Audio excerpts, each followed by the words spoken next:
نحمده ونصلي على رسوله الكريم اما بعد فقد قال الله تبارك وتعالى كما ورد في سورة الحجرات اعوذ بالله من الشيطان الرجيم بسم الله الرحمن الرحيم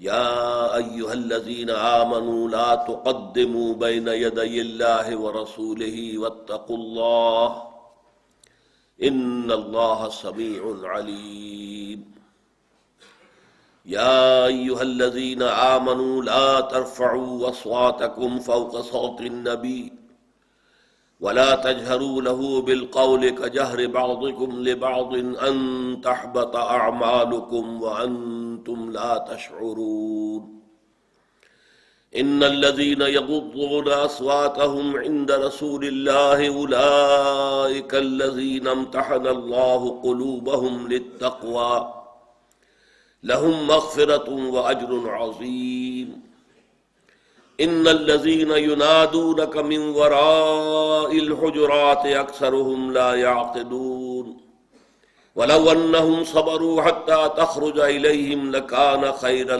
لهم واللہ غفور رحیم صدق اللہ العظیم رب اشرح لی صدری ویسر لی امری واحلل عقدۃ من لسانی یفقہوا قولی اللہم ربنا الہمنا رشدنا واعذنا من شرور انفسنا اللہم ارنا الحق حقا وارزقنا اتباعہ وارنا الباطل باطلا وارزقنا اجتنابہ اللہم وفقنا لما تحب وترضى وتقبل منا فإنك خير المتقبلين آمین یا رب العالمین۔ معزز حاضرین اور محترم خواتین، السلام علیکم ورحمۃ اللہ وبرکاتہ۔ آج ہم اللہ کا نام لے کر مطالعہ قرآن حکیم کے جس منتخب نصاب کا سلسلہ وار درس ان مجالس میں ہو رہا ہے، اس کے حصہ سوم کا آخری درس شروع کر رہے ہیں جو سورہ حجرات پر مشتمل ہے۔ ذہن میں تازہ کر لیجئے کہ اس منتخب نصاب کا پہلا حصہ 4 جامع اسباق پر مشتمل تھا: سورۃ العصر، آیت البر، سورہ لقمان کا دوسرا رکوع، سورہ حامیم سجدہ کی آیات 30 تا 35۔ دوسرا حصہ پھر ایمانیات کے مباحث پر مشتمل تھا، اس کے بھی 5 درس ہوئے: سورۃ الفاتحہ، سورہ آل عمران کی آیات 190 تا 195، پھر سورہ نور کا 5واں رکوع مکمل، پھر سورہ تغابن پوری کی پوری، اور پھر سورہ قیامہ وہ بھی مکمل۔ پھر تیسرا حصہ شروع ہوا عمل صالح کی وضاحت اور تفصیل اور توضیح۔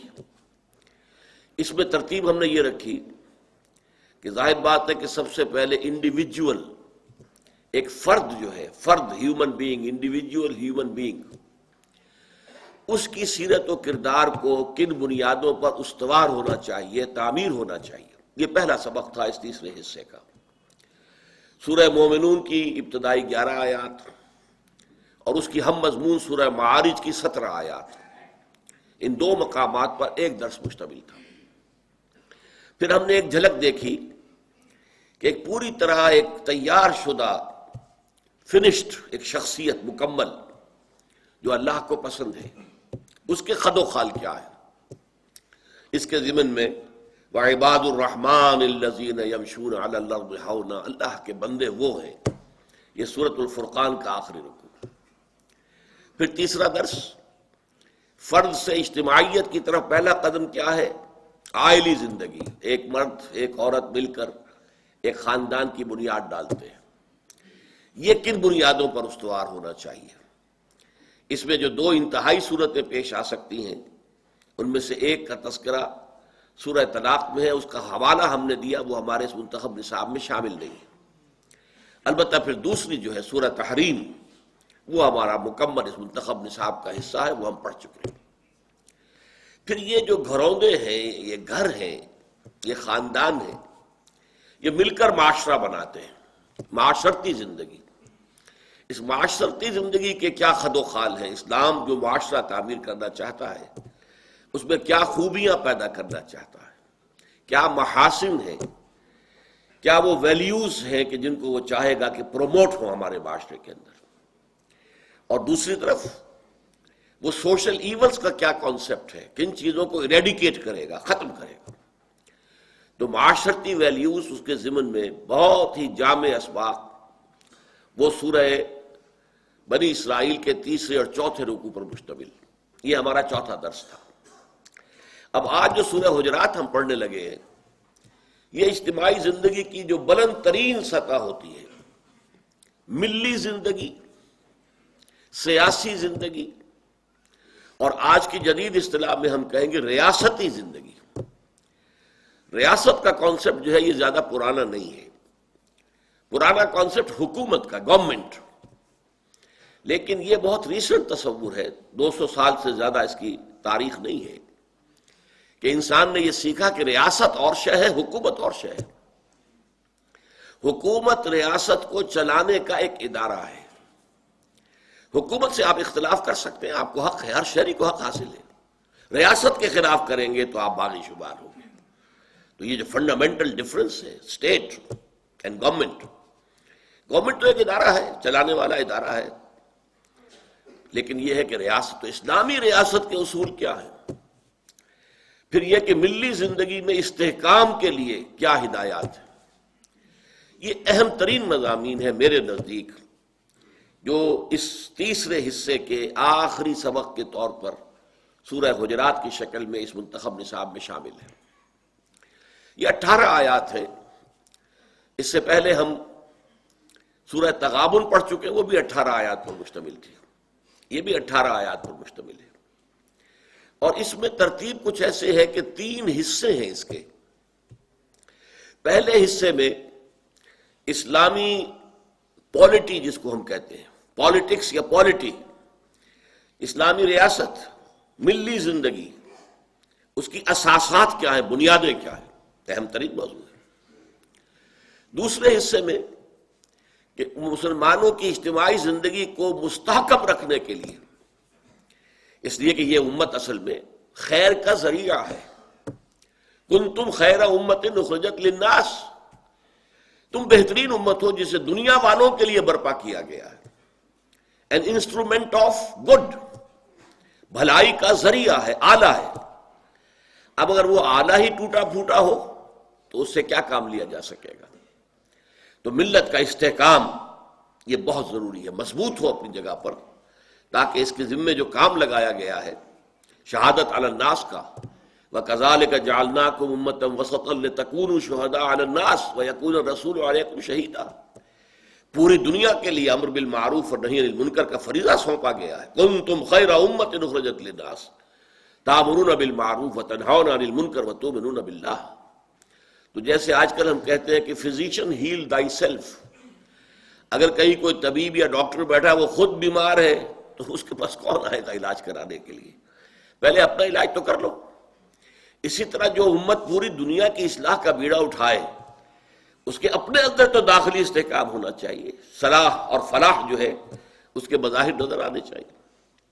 پھر آخری حصے میں ایک بہت ہی بڑی بحث اہم جو ہے وہ یہ ہے کہ اسلامی ریاست ظاہر بات ہے دنیا میں جب قائم ہوگی تو اور ریاستیں بھی تو ہوں گی، دائیں بائیں، شمال جنوباً، تو باقی جو غیر مسلم ریاستیں ہیں، غیر اسلامی ریاستیں ہیں، ان کے ساتھ تعلق کس بنیاد پر ہوگا؟ کوئی تعلق ہے یا نہیں ہے؟ پھر اہم ترین ایشو آیا ہے کہ اسلامی ریاست میں شہریت جو ہے، سٹیزن شپ، اور اسلامی معاشرے کی رکنیت، ممبرشپ آف دیٹ سوسائٹی، یہ بیس کرتی ہے اسلام پر، ایمان پر نہیں۔ حالانکہ ایمان اہم تر ہے، اسلام جو ہے وہ تو ایمان کا مظہر ہے، لیکن ایمان وہ شے ہے جو ویریفائی نہیں کیا جا سکتا کہ دل میں ہے یا نہیں ہے۔ لہذا دنیا کا کوئی نظام ایمان کی بنیاد پر قائم نہیں ہوگا۔ دنیا میں جب نظام ہم بنائیں گے تو وہ اسلام کی بنیاد پر قائم ہوگا، شہریت کی بنیاد اسلام ہے۔ تو بہت اہم بات ہے کہ پھر اسلام اور ایمان میں فرق کیا ہے؟ وہ میرے نزدیک اس سورہ مبارکہ کا اہم ترین موضوع ہے۔ اور پھر یہ کہ جنہیں اللہ تعالیٰ اسلام کی دولت سے نواز دے، وہ پھر اگر ایمان حقیقی کی منزل تک پہنچنا چاہے تو انہیں کیا کرنا چاہیے؟ تو یہ ہے مضامین اجمالاً اس سورہ مبارکہ کے۔ اب دیکھیے سب سے پہلا لفظ ہے یا ایھا الذین آمنوا۔ اس کے حوالے سے بھی میں آپ کو چند باتیں بتانا چاہتا ہوں کہ پورے قرآن مجید میں مکی صورتوں میں یا ایھا الذین آمنوا سے خطاب نہیں ہوا۔ 2/3 حصہ قرآن کا مکی ہے، 1/3 ہے مدنی۔ صرف ایک صورت ہے سورہ حج، جس کے بارے میں ایک رائے یہ ہے کہ یہ مکی ہے، ایک رائے یہ ہے کہ مدنی ہے، وہ کنٹروورشیل ہے۔ اس میں تو یا ایھا الذین آمنوا آیا ہے، اور سورہ حجرات کے بعد جو ہمارا درس آئے گا وہ اسی پر مشتمل ہوگا، آخری رکوع سورہ حج کا۔ باقی پورے قرآن میں 3-4 مقامات پر اگرچہ کہا گیا ہے حضور سے خطاب کر کے کہ آپ یہ بات کہہ دیجئے اہل ایمان سے، لیکن کہیں بھی یا ایھا الذین آمنوا سے خطاب نہیں کیا گیا۔ اس کی وجہ کیا ہے؟ یا ایھا الذین آمنوا یہ خطاب کا صیغہ ہے امت مسلمہ سے۔ ہجرت سے قبل تک مسلمان ایک جماعت تو تھے، امت نہیں تھے۔ امت کی حیثیت سے تاج پوشی جو ہوئی ہے امت مسلمہ کی، امت محمد کی صلی اللہ علیہ وسلم، اور اسے امت کا جو مقام دیا گیا ہے وہ ہجرت کے بعد، جس کی علامت تھی تحویل قبلہ۔ چنانچہ تحویل قبلہ کے ضمن میں وہ آیت آئی وَكَذَلِكَ جَعَلْنَاكُمْ أُمَّةً وَسَطًا لِتَكُونُوا شُهَدَاءَ عَلَى النَّاسِ وَيَكُونَ الرَّسُولُ عَلَيْكُمْ شَهِيدًا۔ آج کے بعد سے تم ایک امت ہو۔ اس سے پہلے ایک جماعت تو تھے، امت نہیں تھے۔ تو یا ایھا الذین جو آتا ہے در حقیقت یا ایھا الذین آمنوا امت کے لیے۔ اچھا، اور اس میں بھی یہ نوٹ کر لیجئے، امت میں مومنین بھی ہیں اور منافقین بھی ہیں۔ خود آپ کو معلوم ہے مدینے کی جو امت تھی، امت مسلمہ، اس میں کیا تناسب منافقوں کا تھا؟ 1/3 کے قریب تعداد منافقین کی تھی، اس لیے کہ اس کا بھانڈا پھوٹ گیا جب غزوہ احد میں 1000 آدمی حضور کے ساتھ مدینے سے نکلے ہیں، دامن احد میں جا کر جو ہے ڈیرا ڈالا ہے، پڑاؤ ڈالا ہے، پھر صبح کے وقت صف بندی ہو رہی ہے، اب آمنے سامنے دشمن آ گئے، ادھر سامنے جو ہے وہ قریش کا لشکر ہے اور ادھر مسلمانوں کا۔ این اس وقت 300 آدمی چھوڑ کے چلے گئے میدان سے، عبداللہ ابن ابی کی سرکردگی میں 1000 میں سے 300، 30% منافقین پہ مشتمل تھے۔ تو امت مسلمہ سے جب خطاب ہوگا یا ایھا الذین آمنوا سے، تو اس میں اہل ایمان بھی شامل ہے، منافق بھی شامل ہے۔ کہیں بھی قرآن مجید میں یا ایھا الذین نافقوا نہیں آیا، اے وہ لوگوں جو منافق ہو گئے، پورے قرآن میں کہیں نہیں ہے۔ ان سے جب بھی خطاب ہوگا یا ایھا الذین آمنوا، چونکہ ایمان کے مدعی تو وہ تھے نا، دعویٰ تو کرتے تھے ایمان کا۔ تو یہ صیغہ خطاب ہے، اور یہ اب نوٹ کیجئے کہ ہم نے کتنا حصہ میں نے آج آپ کو گنوا دیا ہے، کتنے مقامات ہم نے قرآن مجید کے اب تک پڑھ لیے۔ میرا یہ خیال ہے کہ پونا پارہ تو لگ بھگ ہو گیا ہے، ان تمام مقامات کو جمع کریں تو لگ بھگ پونے پارے کے برابر ہو گیا، لیکن ان میں بھی صرف 3 دفعہ آیا ہے یا ایھا الذین آمنوا۔ آپ کو معلوم ہے کہ یہ ان تمام مقامات میں سے سورہ تغابن میں آیا ہے، لیکن سورہ تغابن مدنی صورت ہے، یا ایھا الذین آمنوا اس میں آیا ہے۔ باقی یہ کہ اکثر و بیشتر جو ہے یہ خطاب کا صیغہ نہیں ہے۔ اس صورت میں آپ دیکھیں گے، نوٹ کیجئے کہ 5 مرتبہ 18 آیات اور 5 مرتبہ یا ایھا الذین آمنوا، یا ایھا الذین آمنوا، یا ایھا الذین آمنوا، یا ایھا الذین آمنوا۔ یہ اتنی مقدار میں یہ خطاب کا صیغہ قرآن مجید میں کسی اور مقام پر نہیں ہے۔ 18 آیتوں میں سے 5 آیات کا آغاز ہونا یا ایھا الذین آمنوا سے۔ یا ایھا الذین آمنوا لا تقدموا بین یدی اللہ ورسولہ۔ اے ایمان کے دعوے دارو، اب میں ایمان والوں کی بجائے ایمان کے دعوے داروں ترجمہ کر رہا ہوں، کیونکہ وہ خاطب جو ہے ان میں مومنین بھی ہیں، منافقین بھی ہیں۔ اے ایمان کے دعوے دارو لا تقدموا بین یدی اللہ ورسولہ۔ یہ تقدموا جو ہے اس کی 2 قراءتیں آتی ہیں، ایک تو لا تقدموا اور یہ دوسری ہے لا تقدموا۔ تقدموا یہ حضرات کو تھوڑا سا بھی مس ہے عربی گرامر کے ساتھ، تقدموا اگر ہو تو وہ باب تفاعل بن جاتا ہے، اور تقدمو اگر ہو تو یہ باب تفعیل بنتا ہے. لا تتقدمو کو بھی لا تقدمو کہہ دیا جائے گا، وہ باب تفاعل ہے. تفاعل میں ہوتا ہے کوئی چیز خود حاصل کرنا، اور تفعیل میں ہوتا ہے کسی کو کوئی شے دینا. تعلم علم حاصل کرنا، خود حاصل کرنا. تعلیم کسی کو علم دینا، پہنچانا، سکھانا. خیرکم من تعلم القرآن وعلمہ، تم میں سے بہترین لوگ وہ ہیں جو قرآن سیکھیں، سمجھیں، حاصل کریں اور پھر پھیلائیں، عام کریں، اس کی تعلیم دیں. تو لا تقدمو اگر ہوتا تو بہت مفہوم واضح ہو جاتا کہ آگے مت بڑھو اللہ سے اور اس کے رسول سے. لیکن لا تقدمو کا مطلب یہ ہوگا کہ یہاں کوئی مفعول محذوف ہے. لا تقدمو انفسکم، مت آگے کرو اپنے آپ کو اللہ اور اس کے رسول سے. یا لا تقدمو رأیکم، اپنی رائے کو اللہ اور اس کے رسول کی رائے کے آگے مت کرو. لا تقدمو بین یدی اللہ ورسولہ، تو یہاں مفعول محذوف ہوگا. واتقوا اللہ، اور اللہ کا تقوی اختیار کرو. اللہ کی باس پرس کا احساس تمہارے دلوں میں جاگزی رہنا چاہیے، مستحضر رہنا چاہیے.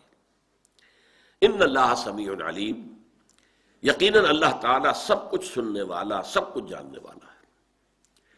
یہاں نوٹ کیجئے، جب آگے روکا گیا آگے نہ بڑھنے سے تو اللہ اور رسول دو کا ذکر آیا. لا تقدموا بین یدی اللہ ورسولہ، اس کے بعد اللہ کے تقوی کا ذکر آ گیا. واتقوا اللہ، نبی کے ساتھ کیا کرو، یہ اگلی 4 آیات کا مضمون ہے. نبی کا احترام کرو، رسول کی تعظیم کرو، توقیر کرو، ان کا ادب کرو، ان سے محبت کرو. یہ اگلی 4 آیات میں آئے گا. اس لیے کہ 2 بنیادیں ہیں اسلامی ریاست یا اسلامی معاشرے کی. ایک قانونی اور دستوری بنیاد ہے، وہ ہے جو پہلی آیت میں آ گئی، مت آگے بڑھو اللہ اور اس کے رسول سے. یعنی تمہاری آزادی جو ہے وہ محدود ہے. باقی دنیا میں کوئی شخص آزاد ہے، جو چاہے کرے، جدھر چاہے منہ مارے، جو چاہے جو ہے حرکت کرے. اس کو کوئی ڈر نہیں، کسی کے خوف نہیں، کسی کی باس پرس کا احساس نہیں، کسی کے احکام کا لحاظ نہیں. اس معنی میں مادر پدر آزاد مسلمان نہیں ہوتا. نہ مسلمان فرد ہوتا ہے، نہ مسلمان اجتماعیت ہوتی ہے، نہ اسلامی ریاست ہوتی ہے. یہاں آزادی کا مطلب کیا ہے؟ باقی سب سے آزادی، تاکہ اللہ کی بندگی کا حق بتمام و کمال ادا کیا جا سکے. جس کو اقبال نے بہت خوبصورت الفاظ میں کہا، یہ ایک سجدہ جسے تو گراں سمجھتا ہے، 1000 سجدوں سے دیتا ہے آدمی کو نجات. باقی ساری غلامیاں ختم ہو جاتی ہیں. لا الہ الا اللہ، یہ جو ضرب ہے، لا الہ الا اللہ، ساری غلامیاں ختم. کوئی حاکم نہیں، کوئی شارع نہیں، کوئی قانون ساز نہیں، کوئی مطاع نہیں، کوئی نہیں سوائے اللہ کے. تو یا ایھا الذین آمنوا لا تقدموا بین یدی اللہ ورسولہ. اب اس کی بہترین جو ہے تعبیر کی ہے ایک حدیث کے اندر. حضور نے فرمایا صلی اللہ علیہ وسلم، مثل المؤمن کمثل الفرس فی عقیتہ، مومن کی مثال اس گھوڑے کی سی ہے جو ایک کھوٹے سے بنا ہوا ہے.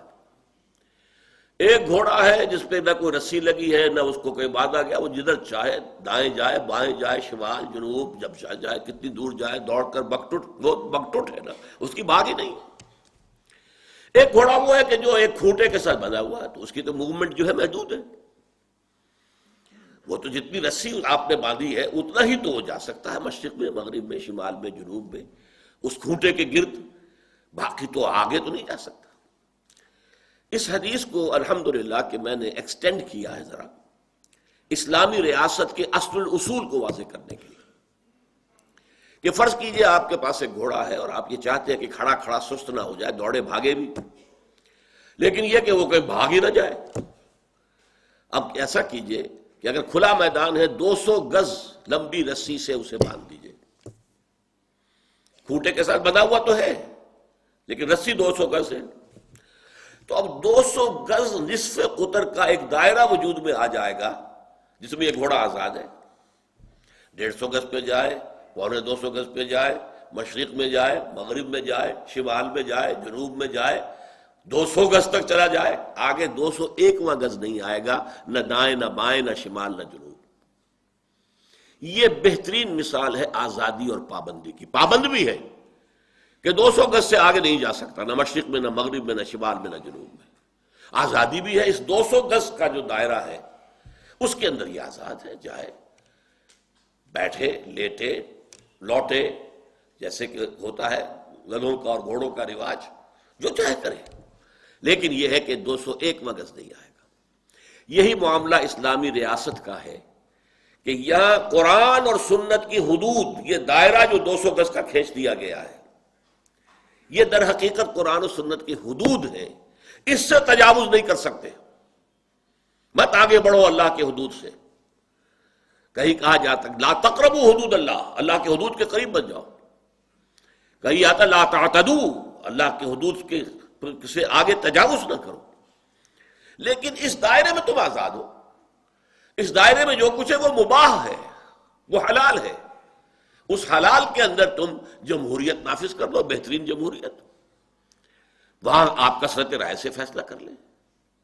میں مثال دیا کرتا ہوں سادہ سی، کوئی گھر میں کوئی آپ نے دعوت کا اہتمام کیا ہے، مہمان آنے والے ہیں، اب سوال پیدا ہوتا ہے کہ کیا ڈرنک سرو کی جائے۔ ایک بات صاف ہے کہ ہم شراب نہیں کر سکتے، وہ حرام، وہ تو لا تقدموا بین یدی اللہ ورسولہ، وہ اس دائرے میں گئی، خارج ہوئی۔ اب آگے آپ کوئی سافٹ ڈرنک کرتے ہیں، کوئی 7 اپ کرتے ہیں، کوئی اور جو ہے، یا کوئی آپ شربت جو ہے روح افزا رکھتے ہیں، یا کوئی لسی رکھتے ہیں، یہ آپ کا مرضی۔ اس میں خاندان والے اگر آپس میں ووٹنگ کر کے فیصلہ کر لیں کہ زیادہ لوگوں کی رائے جو ہے وہ روح افزا کی ہے، اوکے، نو ہارم۔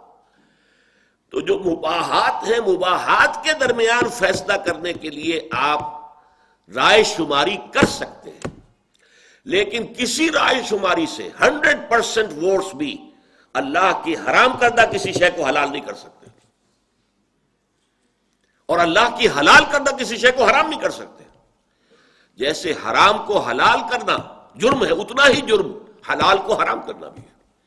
زندگی کا دائرہ محدود کیوں کرتے ہو نوع انسانی کے لیے؟ جو چیز حرام نہیں ہے وہ کاہے کو حرام کر رہے ہو؟ آپ کو معلوم ہے چھوٹی سی بات تھی بالکل، اور اس میں حضور کی طرف سے وہ کوئی حرمت کا حکم نہیں آیا تھا کہ شہد یہ میں نہیں پیوں گا تو پھر گویا حرام ہو گیا امت پر، اس پر بھی پکڑ ہو گئی۔ یا ایھا النبی لم تحرم ما احل اللہ لک تبتغی مرضات ازواجک، اے نبی کیوں آپ حرام کر رہے ہیں اپنے اوپر وہ شے جو اللہ نے حلال کی ہے؟ آپ اپنی بیویوں کی رضا جوئی چاہتے ہیں، پکڑ ہو گئی۔ جیسے کہ حرام کو حلال کر دینا جتنا بڑا جرم ہے، اتنا ہی بڑا جرم حلال کو حرام کر دینا بھی ہے۔ اس اعتبار سے یہ دائرہ کھینچ کر اسلامی ریاست کی ایک بنیاد آ گئی۔ قانونی اور دستوری بنیاد کیا ہے؟ اب اس کو ہم کہیں گے اللہ اور اس کے رسول، اللہ کی کتاب، رسول کی سنت۔ اللہ کی کتاب اور رسول کی سنت سے تجاوز نہیں ہو سکتا۔ عجیب بات یہ ہے، میں ایک مرتبہ سورہ حجرات کا درس دے رہا تھا پنڈی میں، تو وہاں جسٹس چیمہ صاحب بیٹھے ہوئے تھے پہلی صف کے اندر۔ میں نے جب یہ بات بیان کی کہ بین ہی یہی دفعہ پاکستان کے دستور میں موجود ہے، بات کو انہوں نے بتایا، میں چونکا کہ یہ کون سی دفعہ کا حوالہ دینے چلے ہیں۔ میں نے دفعہ 227 کا حوالہ دیا، no legislation will be done repugnant to the Quran and the Sunnah. میں نے کہا یہ صحیح ترین تعبیر ہے اس آیت کی، لا تقدموا بین یدی اللہ ورسولہ، no legislation will be done repugnant to the Quran and the sunnah. لیکن بدقسمتی کیا ہے، وہ دفعہ فلی آپریٹو نہیں ہے، بے ایمانی کے ساتھ اس کو منتھی کر دیا گیا کونسل آف اسلامک آئیڈیالوجی سے، کہ کونسل آف اسلامک آئیڈیالوجی غور کرتی رہے گی، سوچتی رہے گی، دیکھتی رہے گی اور سفارشات پیش کرتی رہے گی۔ اب وہ کروڑوں روپے اس کونسل کے اوپر خرچ ہوئے ہیں، اس کا بڑا بجٹ ہے، آفس ہے پورا، سیکریٹریٹ ہے پورا، لیکن اس کی سفارشات آ کے اور وزارت داخلہ اور وزارت قانون اور وزارت مالیات کی الماریاں بھر گئیں، کسی ایک کے اوپر بھی عمل نہیں ہوا، دستور میں پرووائڈڈ ہی نہیں۔ بھئی یہ سفارشات پیش کریں گی، آگے کہیں نہیں ہے ان سفارشات کا کیا حشر ہوگا، وہ کس پروسیس کے تحت اڈاپٹ کی جائیں گی، اگر اس کو منظور کرنا ہے تو کس طور سے، اور نافذ کرنا ہے تو کس طور سے، نامنظور کرنا ہے تو کس طور سے، کچھ یہ چور دروازہ ہے. میں نے کہا ہے ہمیشہ پاکستان کا دستور منافقت کا پلندہ ہے، اس میں پورا اسلام ہے، اللہ کی حاکمیت یہ قرارداد مقاصد میں موجود ہے. اور نمبر 2 کتاب و سنت کی بالادستی دفعہ 227 کے اندر موجود ہے. No legislation will be done repugnant to the Quran and the Sunnah. اسی طرح ایک مرتبہ یہاں کونسلیٹ جو ہے امریکن، اس کونسلیٹ کے یہاں ایک پولیٹیکل سیکریٹری تھے مسٹر کول، وہ میرے پاس آئے. انہوں نے کہا یہ آپ خلافت کی بات کرتے ہیں، مجھے ذرا سمجھائیے خلافت سے آپ کی مراد کیا ہے. میں نے کہا ویسے تو یہ مضمون بڑا لمبا ہو جائے گا، میں آپ سے کہتا ہوں take your American constitution, add 3 things to it, only 3, and it will become the best خلافہ of today. بہترین خلافت بن جائے گی، اس لیے کہ میں باقی اعتبارات سے امریکہ کے دستور کو بہترین سمجھتا ہوں. سوشل ایوولوشن جو ہے، پولیٹیکل ایوولوشن، اس کی ہائیسٹ لیول پر امریکن کانسٹیٹیوشن ہے. اور یہ جو نظام ان کا صدارتی، یہ خلافت کے نظام سے قریب ترین ہے. یہ نہیں ہے کہ ہیڈ آف دی اسٹیٹ اور ہے اور ہیڈ آف دی گورنمنٹ اور ہے، پھر ان کے درمیان ٹکراؤ ہو رہا ہے، پھر 58(2)(b) کا معاملہ آ جائے گا. یہ نہیں، کچھ بھی نہیں. ایک ہے، توحید ہے، اختیارات کی توحید. صدر ہیڈ آف دی اسٹیٹ بھی ہے اور وہ ہیڈ آف دی گورنمنٹ بھی ہے. تو میں نے کہا 3 چیزیں ایڈ کر دیجئے. نمبر 1 لکھیے، اس ملک میں sovereignty belongs to God, not to the people. Number 2، no legislation will be done at any level. میں لیول اس لیے کہا، فیڈرل لیول ہے، اسٹیٹ لیول ہے، کاؤنٹی لیول ہے، at any level which is repugnant to the book of God and the tradition of his messenger. Number 3, non-Muslims here will be protected minority. They will not be equal citizens of the state. یہاں قانون بننا ہے کتاب و سنت پر مبنی، اور وہ نہ کتاب کو مانے، نہ سنت کو مانے، نہ رسول کو مانے، تو کیسے ایسوسیٹ کر لیے جائیں گے؟ They will be protected minority. ان کا ذمہ لیں گی ریاست، ان کی حفاظت کا، ان کے جان و مال کا، ان کی آبرو کا. انہیں باقی سارے حقوق حاصل ہوں گے. کاروبار کریں، ملازمتیں کریں، تجارت کریں، جو چاہیں کریں، جس کو چاہے پوجیں، جیسی چاہیں اپنی عبادت گاہیں بنائیں. ان کی عبادت گاہوں کی حفاظت مساجد سے زیادہ کی جائے گی. لیکن they will be protected minority. They will pay taxes. جزیہ کیا؟ جزا ہے، بدلہ ہے، بدل ہے. ذمہ کون ہے؟ جس کا ذمہ لیا گیا ہے. We are responsible for their safety. اور جزیہ وہ ٹیکس دیں گے. مسلمان زکوٰۃ دے گا، عشر دے گا، وہ ٹیکس دیں گے. بات ختم. اس نے کہا بات میں سمجھ میں آ گئی. تو یہ ہے اصل میں یہ ایک آیت، موسٹ پروفاؤنڈ آیت قرآن مجید کی. یا ایھا الذین آمنوا لا تقدموا بین یدی اللہ ورسولہ، لا تقدموا انفسکم یا لا تقدموا رأیکم بین یدی اللہ ورسولہ. ایک حد ہے تمہاری آزادی کی، اس سے آگے مت بڑھنا. اللہ اور اس کے رسول کے احکام جہاں آگے، فل سٹاپ. لا تقدموا بین یدی اللہ ورسولہ واتقوا اللہ. یہ تو ایک قانون ہوا، نہیں بڑھ سکتے. No legislation can be done repugnant to the Quran and Sunnah. لیکن اس کے اوپر عمل کرنے کے لیے روح تقوی لازمی ہے، ورنہ قانون کی انسان دھجیاں بکھیر دیتا ہے. ہمارے قانون، ہمارے دستور کے اندر یہ دفعہ موجود ہے اور 0 ہے. Not effective, not operative. Effective اور آپریٹو ہوگی اگر واتقوا اللہ، اللہ کا تقوی موجود ہو کہ ایک دن جانا ہے، اللہ کے حضور میں حاضری ہے، جواب دہی کرنی ہوگی. دنیا والوں کے ساتھ منافقت برت سکتے ہیں، دھوکہ دے سکتے ہیں، وہاں کون دھوکہ دے گا؟ یہ اگر تقوی ہے واتقوا اللہ. اور اس تقوی کی بھی پھر سب سے بڑی روح کیا ہے کہ یہ ذہن میں رکھو اللہ سب کچھ سن رہا ہے اور ہر چیز سے باخبر ہے. اس میں بڑی دھمکی ہے. کوئی اگر بزرگ کہتا کسی بچے سے دیکھو میں تمہاری حرکتیں دیکھ رہا ہوں، اب اس کے اندر کس قدر غضب جو ہے وہ مضمر ہے. اللہ جانتا تم کیا کر رہے ہو. یہ ایک بہت بڑی دھمکی ہے. اللہ تعالی ہمیں تقوی نصیب فرمائے اور ہمیں ملکی سطح پر اس ایک دفعہ کو پورے طور پر لاگو کرنے، آپریٹو کرنے کی توفیق عطا فرمائے. اقول قولی ھذا واستغفر اللہ لی ولکم ولسائر المسلمین والمسلمات.